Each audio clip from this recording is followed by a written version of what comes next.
નમસ્કાર દર્શક મિત્રો, હું છું રૂપલ લોણીચિયા. સંપૂર્ણ ન્યૂઝમાં આપનું સ્વાગત છે. બનાસકાંઠા જિલ્લાના વડગામ તાલુકાના કબીરપુરા ગામે જેડકો કંપની દ્વારા વીજ લાઈન નાખવામાં આવી રહી છે. જે વીજ લાઈનની કામગીરીથી ખેડૂતોમાં નારાજગી જોવા મળી રહી છે.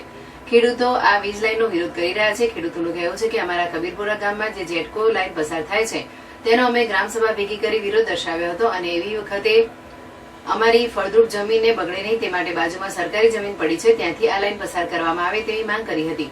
જો ત્યાંથી પસાર કરવામાં આવે તો કંપનીને ટૂંકી લાઈન હોવાથી પણ ફાયદો થશે અને ખેડૂતોની ફળદ્રુપ જમીન પણ બચી જશે. અમારા ખેતરોમાં ક્યારે સર્વે કર્યો તે અમને ખબર નથી, અમને કોઈ જાણ કરવામાં આવી નથી અને કંપની દ્વારા ઉભેલા પાકોમાંથી વીજ લાઈન પસાર કરવામાં આવે છે. કોઈ અમારું સાંભળતું નથી, જેના કારણે હવે આ વીજ લાઈનથી ખેડૂતોને ભારે નુકસાન વેઠવાનો વારો આવે તેમ છે. જ્યારે આજે કબીરપુરા ગામે ખેડૂતો એકઠા થયા હતા અને વીજ કંપની સામે વિરોધ નોંધાયો હતો. હવે જે લઈને અન્ય જગ્યાએ ખસેડવામાં આવે તેવી માંગણી કરી હતી.